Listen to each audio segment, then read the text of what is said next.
Hey guys, it's Alyssa here over Books and Cats, and today I shall be doing a book tag.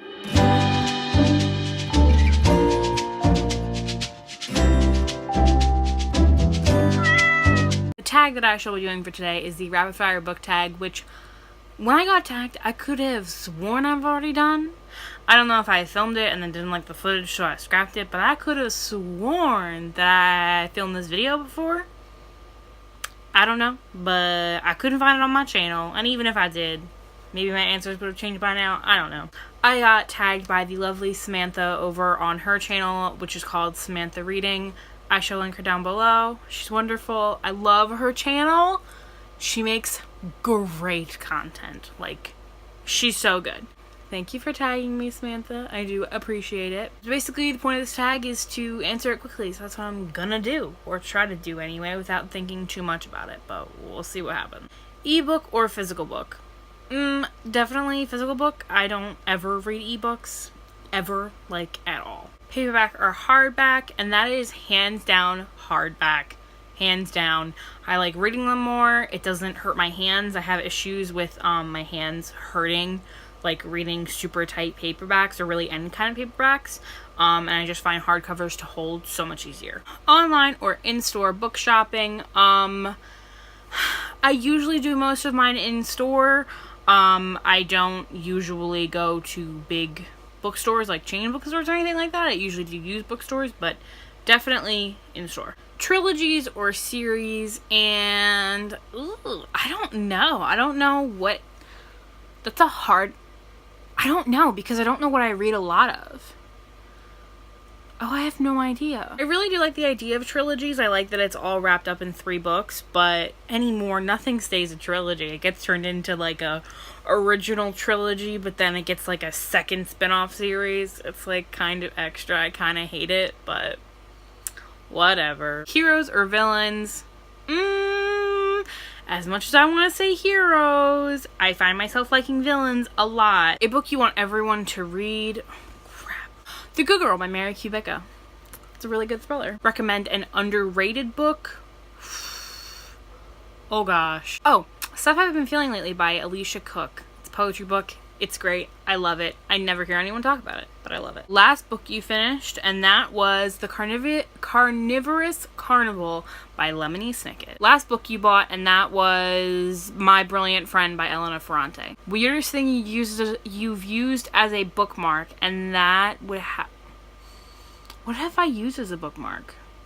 I usually just use bookmarks. I think I've used yarn before, but that's like as weird as it gets. I usually just use bookmarks. Used books, yes or no? Yes, always. Top 3 favorite genres, that would have to be mystery / thrillers. I'm gonna like put it in the same category. Fantasy and oh my gosh, I can think of another one. I know it's not a genre, but graphic novels probably. Poetry? I don't know. Borrow or buy? Both, but I definitely borrow more than I buy, I would say. Characters or plot? I'm definitely a characters person, I would say, but man, I would have to say lately I've been a huge plot person. Like, I'm looking much more at plot than I am characters, which definitely didn't used to be the case before. Long or short books, and that is short. Hands down. I don't read long books. They're not my thing. Long or short chapters. Short. Forever and always short. Because long chapters are the devil. In the first 3 books you think of, Not If I Save You First by Allie Carter, The Bad Beginning by Lemony Snicket, and Furthermore by Tahita Mafi. Books that make you laugh or cry? Ooh.